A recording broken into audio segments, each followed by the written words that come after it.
Assalamualaikum warahmatullahi wabarakatuh. Saudaraku kaum muslimin yang dirahmati Allah, selamat berjumpa lagi dengan saya di YouTube sesi yang ke-28 dengan tema Ayo Sholat.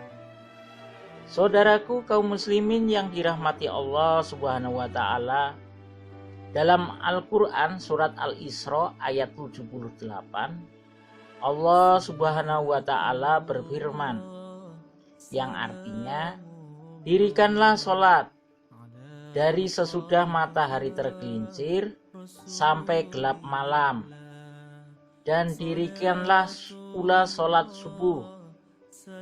Sesungguhnya sholat subuh itu disaksikan oleh malaikat. Dan dari tafsir Al-Muyassar Kementerian Agama Saudi Arabia, Allah memerintahkan Nabi Muhammad dan umatnya dengan perkara yang agung. Senantiasalah mendirikan sholat dari waktu tergelincirnya matahari pada siang hari hingga malam hari. Masuk di dalamnya sholat zuhur, asar, maghrib dan isya, dan dirikanlah sholat subuh dengan memanjangkan bacaannya, karena bacaan Al-Quran pada sholat fajar akan disaksikan para malaikat yang bertugas pada malam hari dan pada malaikat yang bertugas siang hari.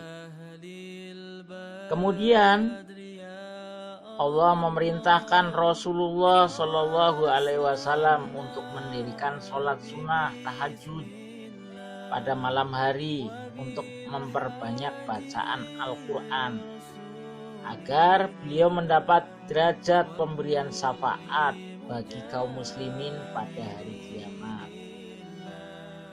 Perintah sholat juga tercermin dalam tujuan diciptakannya jin dan manusia.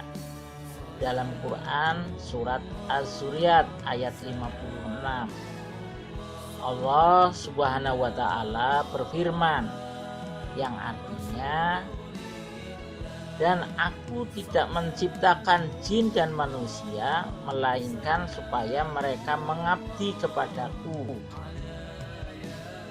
Dan bila dilihat dari tafsir As-Sa'di atau Syekh Abdurrahman bin Nasir As-Sa'di, pakar tafsir abad ke-14 Hijriah, inilah tujuan Allah Subhanahu wa Ta'ala menciptakan jin dan manusia, dan Dia mengutus para rasul untuk menyeru kepadanya, yakni untuk beribadah kepadanya yang di dalamnya mengandung makrifat atau mengenalnya dan mencintainya, kembali kepadanya dan mendatanginya, serta berpaling dari selainnya. Hal ini tergantung pada makrifat atau mengenalnya, karena sempurnanya ibadah tergantung sejauh mana mengenal kepada Allah. Bahkan setiap kali seorang hamba bertambah makrifat, maka ibadahnya semakin sempurna. Untuk inilah Allah menciptakan manusia dan jin, bukan karena Dia butuh kepada mereka. Dia tidak menginginkan rezeki dari mereka dan tidak menginginkan agar mereka memberinya makan. Maha tinggi Allah yang maha kaya dan tidak butuh kepada seorang pun dari berbagai sisi.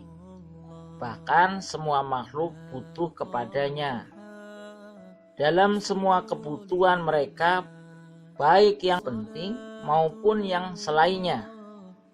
Kemudian bila dilihat dari hadis, Rasulullah Shallallahu Alaihi Wasallam bersabda, sesungguhnya amalan pertama kali dihisab pada manusia di hari kiamat nanti adalah sholat. Allah berkata kepada malaikatnya, dan dialah lebih tahu. Lihatlah pada sholat hambaku, apakah sholatnya sempurna atau tidak. Jika sholatnya sempurna, maka akan dicatat baginya pahala yang sempurna. Namun jika dalam sholatnya ada sedikit kekurangan, maka Allah berfirman, lihatlah apakah hambaku memiliki amalan sunnah. Jika hambaku memiliki amalan sunnah, Allah berfirman, sempurnakanlah kekurangan yang ada pada amalan wajib dengan amalan sunnahnya.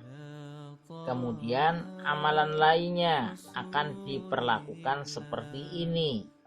Hadis riwayat Abu Daud. Demikian bahasan tentang ayo sholat. Wabillahi taufik wal hidayah. Wassalamualaikum warahmatullahi wabarakatuh.